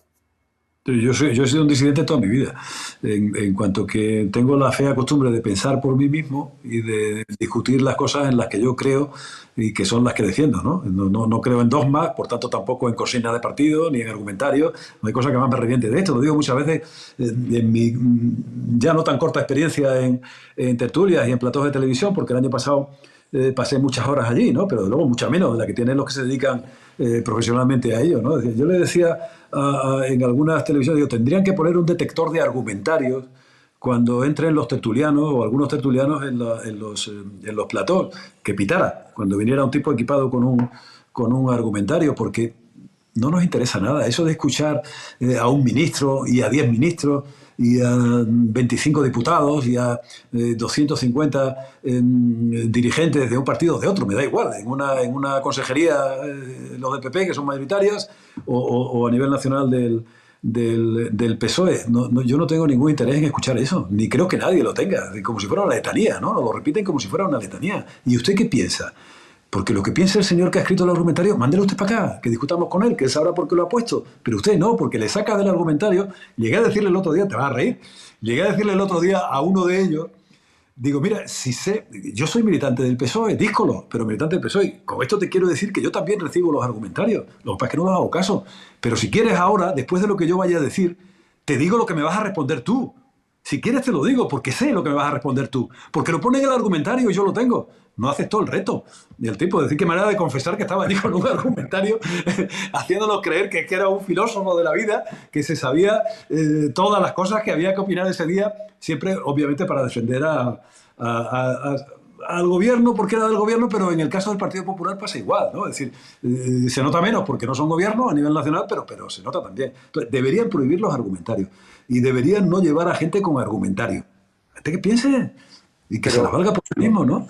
Pero lo que te preguntaba más bien va hacia... o sea, todo esto que tú dices... Sí, si tiene encaje o no tiene encaje con la política actual, ¿no? Claro. No, o sea, no ¿hay que romper encaje. la política actual para que esto encaje o tiene encaje dentro de la política actual? Debería tener encaje en la política actual. ¿Cómo se debería hacer la política?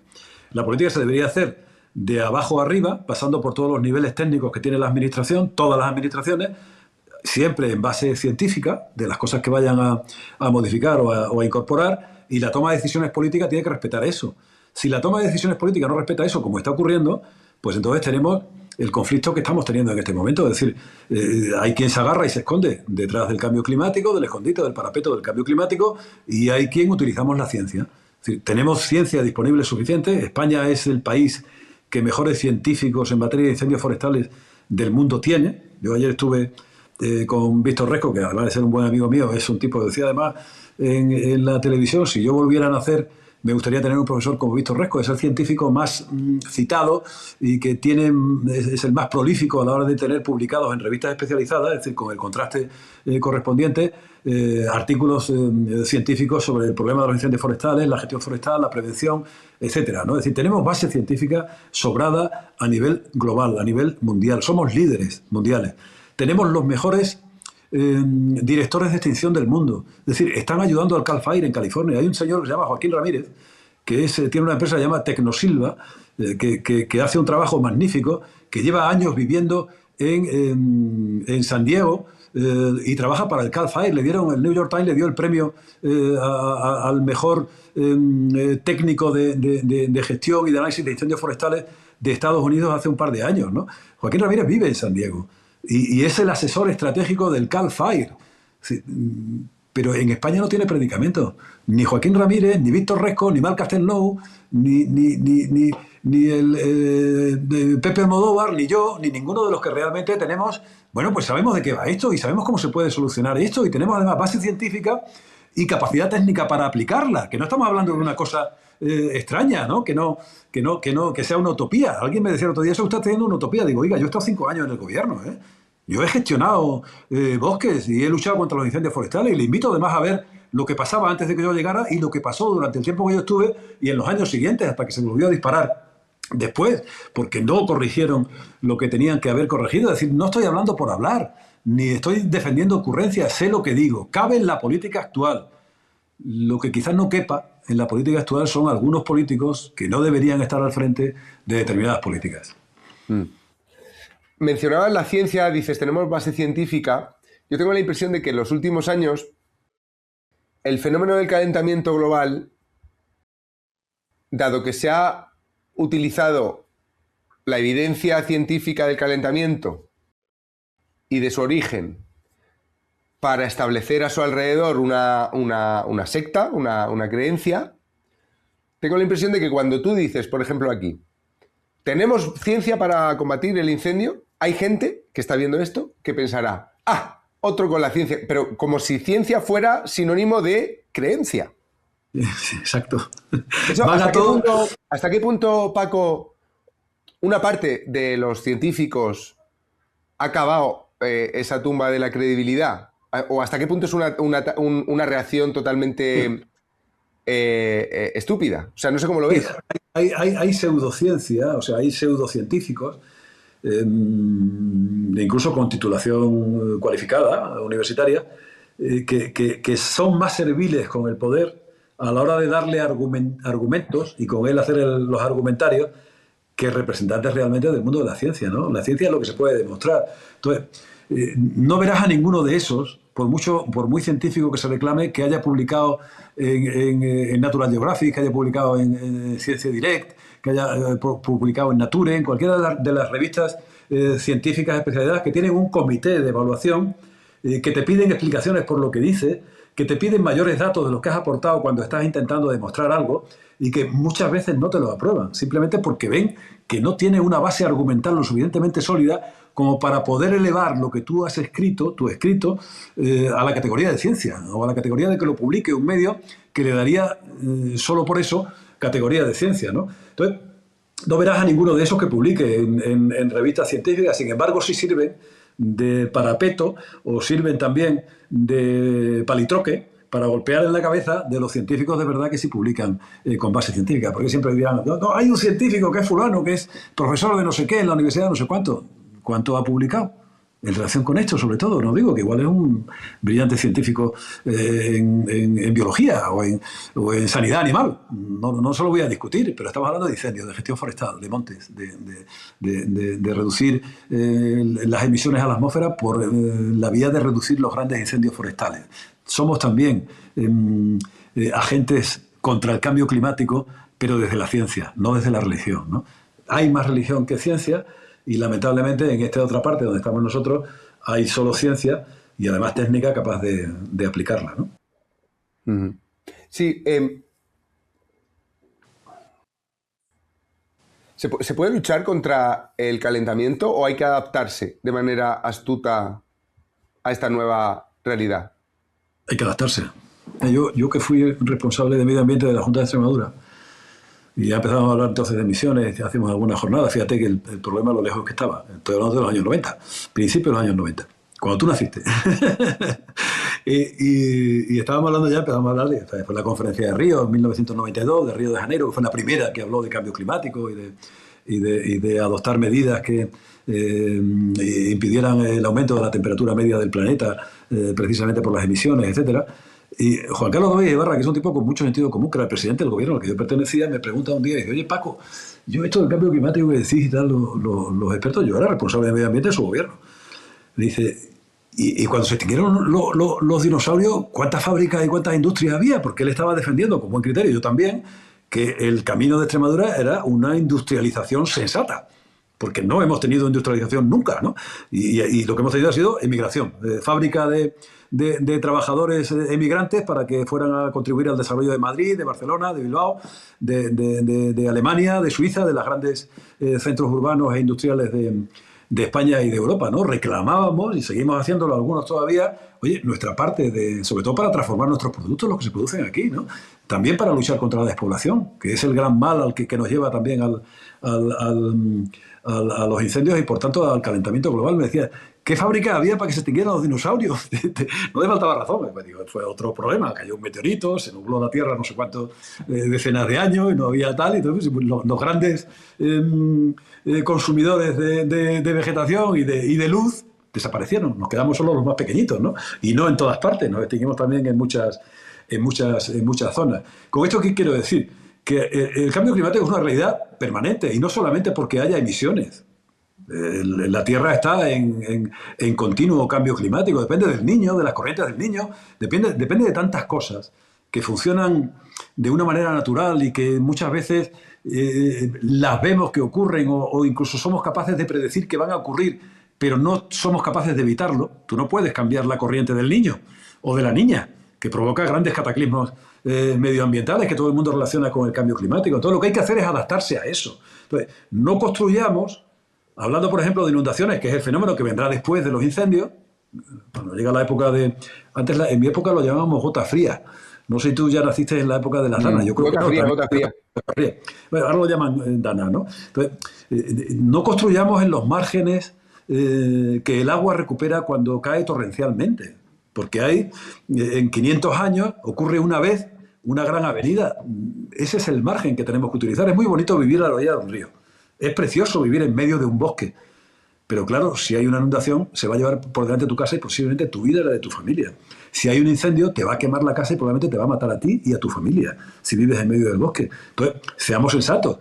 Se puede vivir cerca del río, pero no en el dominio público, no en el dominio hidráulico, el que recupera el agua cuando cada X tiempo, depende del volumen de la riada, aparece para decir, este es mi territorio y usted está sobrando aquí. O en el medio del bosque podemos vivir si hacemos un tratamiento integral de la vegetación en el que alejemos las zonas más intensas de vegetación, los árboles y sobre todo el matorral y el pastizal en el verano a una distancia prudente con un perímetro de seguridad que garantice que las llamas no van a llegar a nuestra casa y, por tanto, podemos aguantar el incendio sin tener que evacuar, que es una maniobra peligrosa, que siempre nos cuesta vidas las evacuaciones. Pasó el otro día en Almería, pasó en Pedrogao Grande en 2017 y pasa muchas veces. ¿Cuánta gente muere por un incendio forestal confinado en su casa? Yo no recuerdo ninguna. Por tanto, oiga, donde más seguro está todo el mundo es en su casa. Si además hemos tenido la prudencia de hacer cada año unas labores de perimetración, de eliminar combustible que acerque las llamas a nuestra casa, pues vamos a estar más seguros ahí que nadie, ¿no? ¿Cuánto cuesta desbrozar una parcela de 3.000 metros? Lo digo porque además es mi caso. No hace falta tanto, ¿eh? Desbrozar una parcela de 3.000 metros cuesta 300 euros y 1 hora y media de trabajo. Una urbanización cuesta 3.000 euros y 1 día y medio de trabajo. Un pueblo medio de los que hay en medio del bosque cuesta 30.000 o 40.000 euros hacerlo y 4 o 5 días. Es decir, en una semana, si de verdad hubiera voluntad política para arreglar el problema y los que toman las decisiones políticas supieran de lo que hablan y supieran sobre lo que toman decisiones políticas, en una semana el gobierno y las comunidades autónomas, de acuerdo con los ayuntamientos, podríamos resolver el problema en toda España. Podríamos resolverlo en toda España. ¿Por qué no lo hacemos? ¿Por qué confiamos en que la suerte... ¿Vamos a confiar la vida de la gente en la suerte? ¿Para qué queremos las políticas de protección civil? ¿Para qué queremos las políticas de prevención de incendios? Oiga, hagamos lo que tenemos que hacer. Y sobre todo, lo de la vida de la gente es prioritario, por encima de cualquier cosa. Los árboles crecen. Las vidas humanas que se pierden no vuelven a crecer. Desaparecen. El calentamiento se produce por el uso desaforado de energía, de la propia civilización. O sea, no es el CO2, es la civilización lo que calienta, en parte, al menos, el clima, ¿no? La parte que tenga de antropogénica. Parece como que, pensando en la energía, a la hora de mitigar los efectos, parece que estamos usando también mal la energía, que la estamos enfocando en lo que no es, ¿no? De lo que se habla todo el rato es, tenemos que frenarlo, tenemos que... Pero luego estamos comprando, o sea, nosotros tenemos unas políticas restrictivas, pero luego necesitamos comprar a los que no tienen políticas restrictivas todo lo que no producimos nosotros, por nuestras políticas restrictivas, ¿no? O sea, yo tengo todo el rato con este asunto la sensación de que la humanidad juega con las cartas trucadas, o sea, por lo menos en Europa, que estamos muy concienciados, pero le estamos comprando todo al que se forra a costa de nuestra conciencia, ¿no? Y además calienta globalmente el planeta, ¿no? Claro, por eso, a eso me refiero. Entonces, uno de los desperdicios de energía que yo detecto, energía simbólica en el discurso del cambio climático, es el discurso apocalíptico. Aquí también ha habido científicos que han dado plazos de destrucción de la vida humana que ya hemos ido rebasando. Esto ha pasado también con la lluvia ácida, ha pasado con la capa de ozono.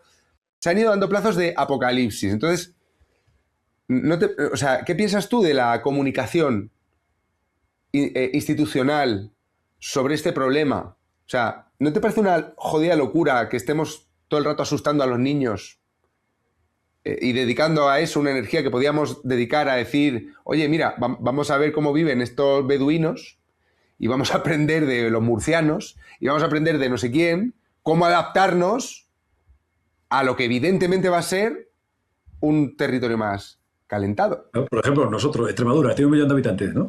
Y muy poca industria. Y la automoción que corresponde, media seguramente, pero con coches seguramente más viejos, por tanto más contaminantes, de toda España. Nosotros tenemos un beneficio neto en emisiones de CO2, es decir, nuestros árboles y nuestra agricultura, nuestro matorral, nuestro monte en definitiva, absorbe y fija más CO2 que emitimos los humanos con las calefacciones, con los coches, con la industria que podemos tener en nuestra región, ¿no? Es decir, entre otras cosas porque somos poca población y estamos poco desarrollados desde el punto de vista industrialmente. Alguna ventaja tendríamos que tener. Luego, cuando hablan de balanzas fiscales, los que quieren defender que ellos aportan más para llevarse más y que lo que están haciendo es subvencionarnos a los que aportamos menos. Oiga, hablamos también de contaminación, hablamos también de oxígeno, que se morirían ustedes sin él, hablamos también de energía y de energía renovable. Es decir, Cataluña no produce más que el 80% de la energía que consume, porque tiene alguna central nuclear que más tarde o más temprano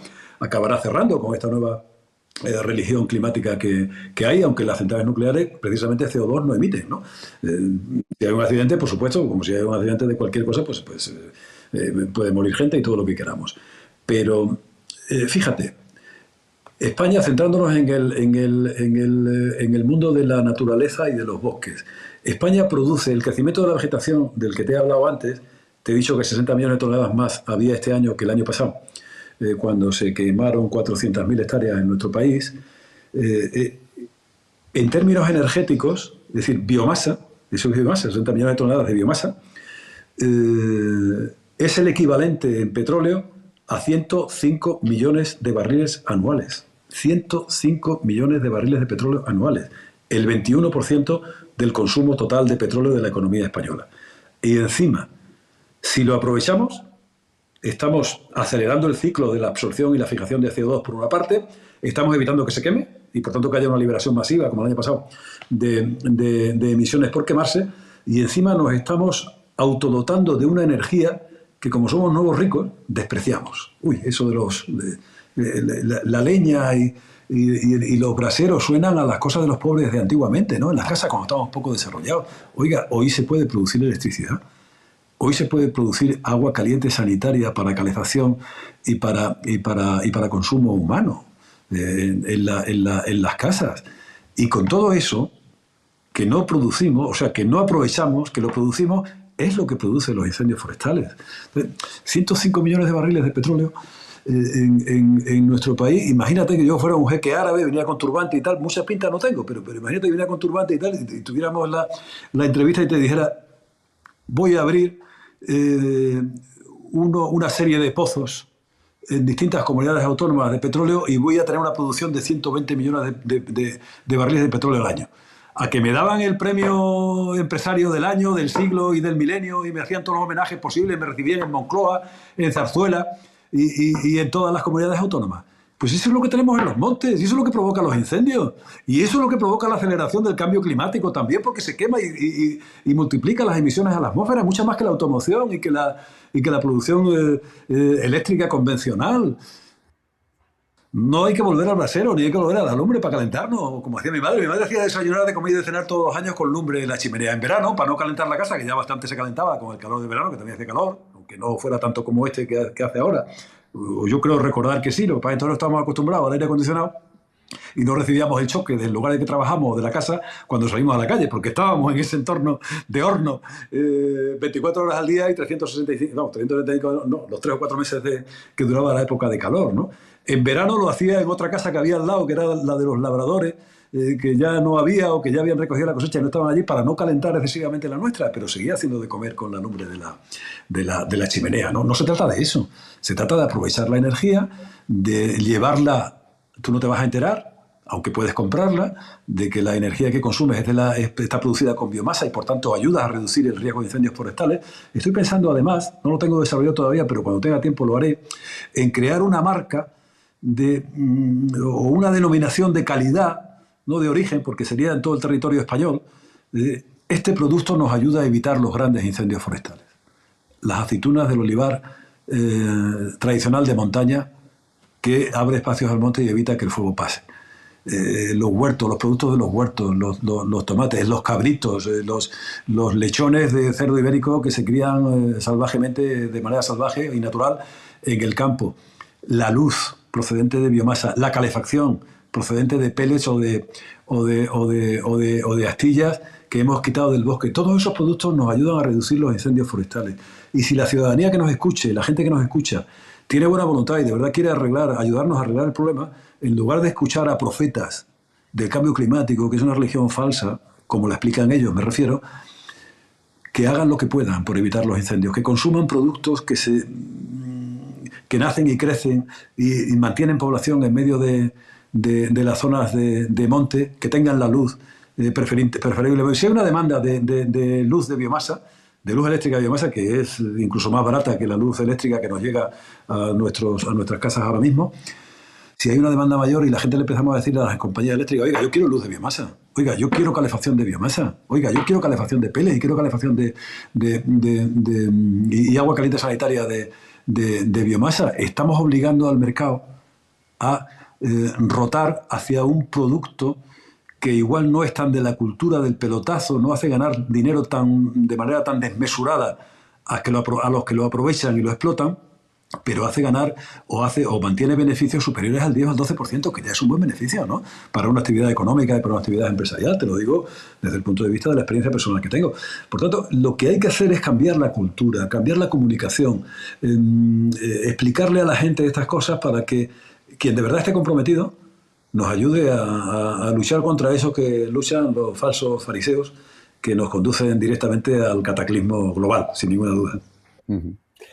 Bueno, es un placer escucharte, Paco. Yo creo que eres un tipo, es que me pasó cuando te oí en la radio y tal, luego ya cuando te he ido siguiendo, pero que rompes mucho los esquemas, porque bueno, el vicio de pensar tiene luego ese resultado, claro, que dices, pero este tío, ¿por dónde va exactamente? No lo puedo etiquetar, ¿no?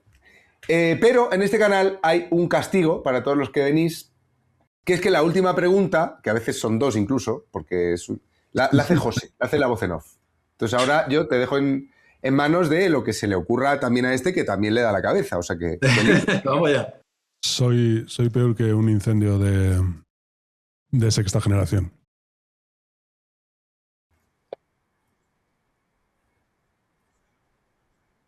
Coincido mucho con Juan, que es una maravilla escucharte, Paco, y espero que este vídeo sirva para que ese vicio de pensar por uno mismo, que me parece una cosa muy rara. Y hay un tema que también se habla mucho con los incendios, ¿vale? Que eso es, digamos, un poco el incendio conspiranoico.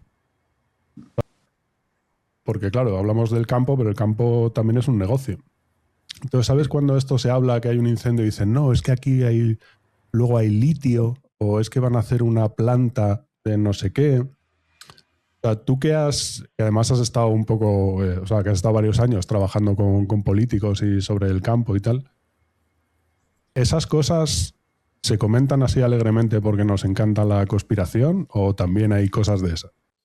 Es que somos muy conspiranoicos, ¿no? Es decir, fíjate, te iba a decir, dímelo a mí, que cada vez que publico alguna cosa, algún incendio nuevo en una red social, en X o en Facebook o en Instagram lo hago menos, pero lo hago alguna vez también. En Instagram me limito a la fotografía y ya está.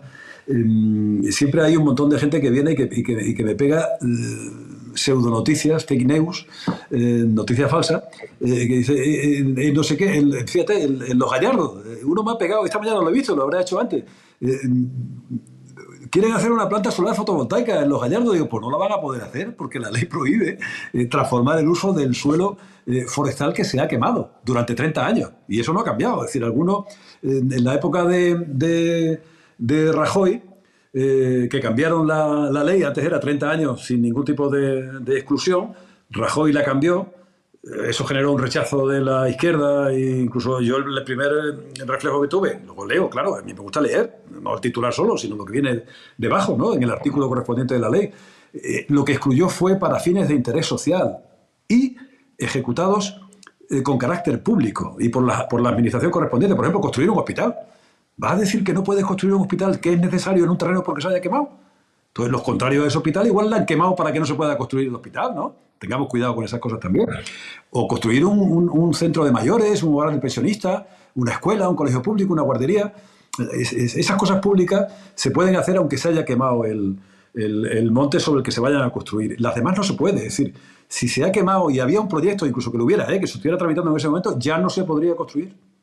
Ya no se podría construir una planta fotovoltaica, un parque eólico, un centro de producción, una refinería, no sé, cualquier actividad industrial. Tiene su peligro, ¿eh? Y el peligro que tiene es que los contrarios a que se haga una cosa determinada, cuando ven que se va a hacer, saben perfectamente que el truco para evitar que se haga, truco legal, por cierto, es pegarle fuego. Y ya la ley impide que se pueda hacer. Entonces, a veces legislamos con mucha alegría, incluso cambiamos la ley con algo menos de alegría, pero todavía con bastante alegría, y no nos damos cuenta de la trascendencia que tienen las cosas. ¿Por qué? Porque muchas veces, oye, yo una persona que recuerdo muchas veces, no tengo nada que ver con él, ni tuve nada que ver con él, por supuesto, pero era Manuel Fraga Iribarne, él presumía de tener el Estado en la cabeza. Y yo ese es un concepto que echo de menos en la política hoy. No digo si él lo tenía o no lo tenía, él decía que lo tenía. Y ese concepto me vale para lo que voy a decir. Cuando tú tienes un problema que es que está localizado en un punto y que consiste en no sé qué, vas y solucionas el problema eliminando ese punto que te ha creado el problema en ese sitio. Pero a lo mejor estás creando 25 problemas en 17 sitios distintos. Claro, ¿Por ese qué? es el... Porque no tienes el Estado en la cabeza. Porque Claro, no tienes ese la es el- globalidad del territorio en la cabeza. Ese es el síndrome de Mao Zedong, ¿no? Con lo de matar a los pajaritos. ¿Sabes esa anécdota, no? Sí. Matar a los pájaros chinos que se comen las cosechas y fueron Sí, devorados sí. por las plagas. Claro, naturalmente. Que se comían a su vez los pájaros, se comían las plagas primero y luego la cosecha. Si había Por demasiado, eso, claro. por eso. Vale, Sí, sí. ¿tienes alguna otra pregunta, José? Sí. Sí, si me permites, tengo una más rápida. José, déjame que te diga una cosa, ya que vos en Ofi antes has dicho que eres como un incendio de sexta generación. Trasladado al lenguaje urbano, me vas a permitir que te diga, con todo el cariño, que además no tengo motivos para no hacerlo así. Entonces es que estás mal criado, has sido mal gestionado. Es decir, si estuvieras bien gestionado y bien criado, no sería un incendio de sexta generación, sería un incendio normal, topográfico o de viento. Los o incendios de de coma. sexta generación, estos de los que hablan por el cambio climático, tú dices que el cambio climático lo que hace es extender el tiempo en que se producen los incendios, ¿no? Pero que lo de el incendio de sexta generación tú sostienes que no es tanto por el clima como por el mal cuidado del monte, ¿no? La carga energética cae en el monte. Entonces, ahí yo pongo siempre un ejemplo que nos vale perfectamente, siempre de unos años para acá. Mira, Pirineos, parte española y parte francesa, los Pirineos, es un escenario en el que hace tiempo llevamos advirtiendo de que es posible un gran incendio forestal que queme 1 millón de hectáreas o más de 1 millón de hectáreas de una sola vez y en 4 o 5 días, si las condiciones meteorológicas acompañan, ¿no?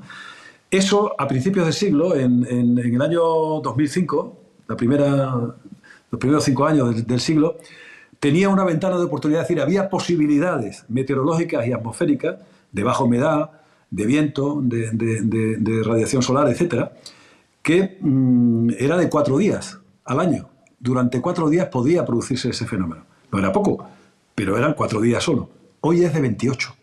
Quiere decir, que lo que antes era mucho más reducido y concretado seguramente entre los últimos 2 días de julio y los 2 días primero de agosto, con oscilaciones de un año para otro, ahora ya tiene un espacio de casi un mes, ¿no? Que te ocupa medio julio y medio agosto posiblemente. Yo he estado muy pendiente de los incendios de estos días que se producían en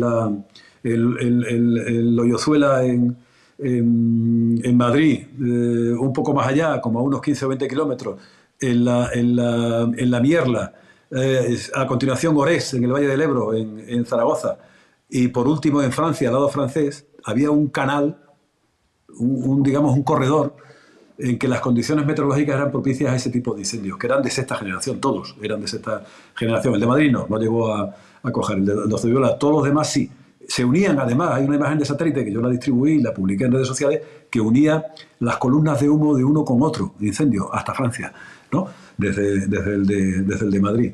Entonces, claro, ese fenómeno podría haber acelerado que se produjera ese escenario de 1 millón de hectáreas en Pirineos franceses y españoles de una sola vez y en 5 días. Imagínate lo terrorífico que puede llegar a ser eso. Eso sí que sería no una bomba atómica ni 10 ni 15, serían seguramente 150 o 160 bombas atómicas, como ocurrió en Pedrógao Grande en 2017, ¿no? El equivalente en energía térmica. Entonces, ese tipo de preocupaciones ¿tiene que ver el cambio climático? Hombre, si se producen en enero, tiene que ver el cambio climático. Si se producen en agosto, no tanto. Si se producen en julio, no tanto. Si se producen en marzo, seguramente también. Es decir, el abanico se abre mucho más y hay más posibilidades de que haya condiciones meteorológicas y atmosféricas para que se produzca esa interacción entre la atmósfera y el fuego, sumando las energías de las tormentas con la energía del incendio para convertirse en un auténtico monstruo, como nos estamos acostumbrando demasiado habitualmente a que ocurra.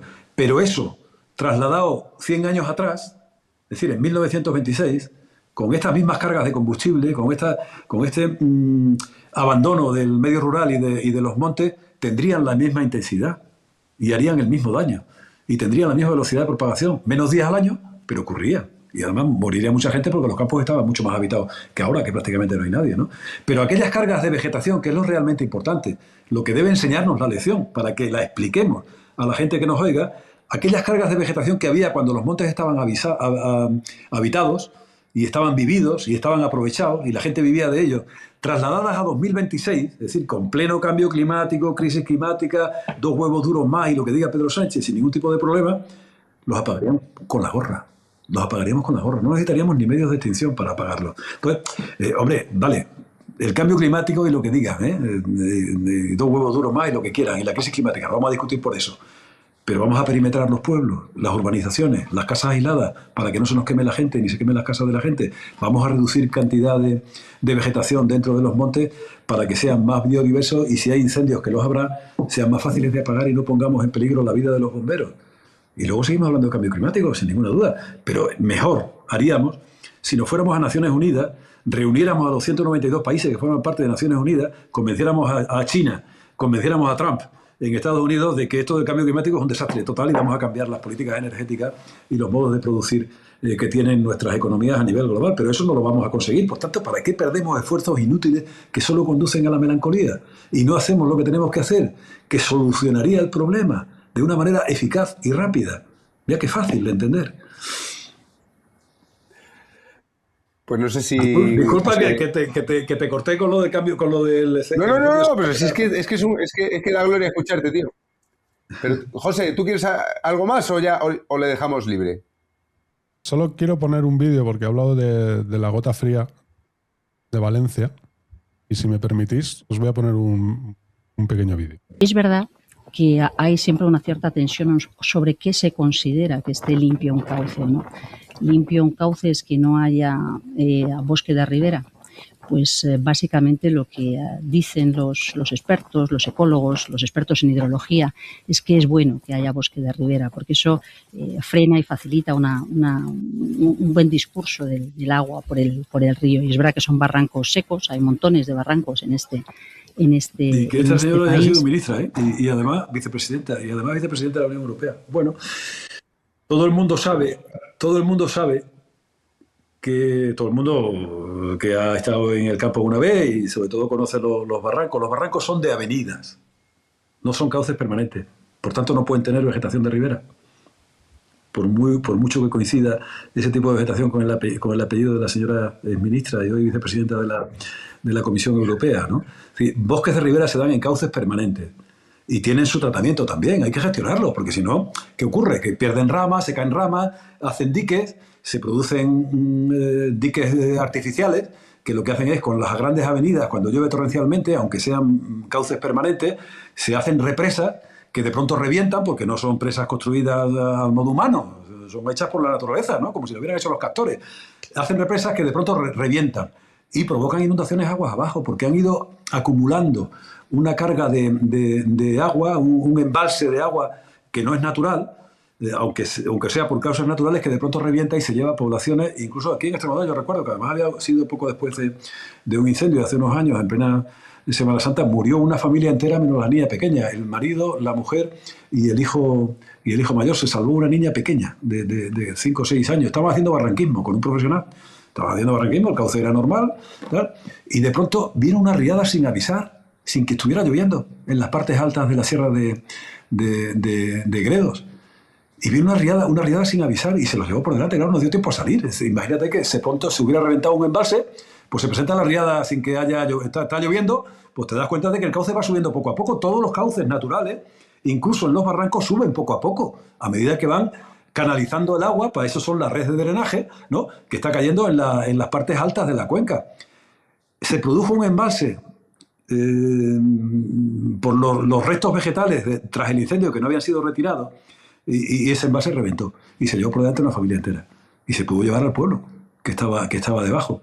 Pero en un barranco eso no es posible. Eso que arrastraba el río que hemos visto, el barranco creo que era el Barranco del Pollo, ¿no?, del vídeo que nos ha puesto nuestra voz en off, eso eran cañas artificiales, no eran naturales, no son de aquí, son alóctonas, que había que eliminarlas.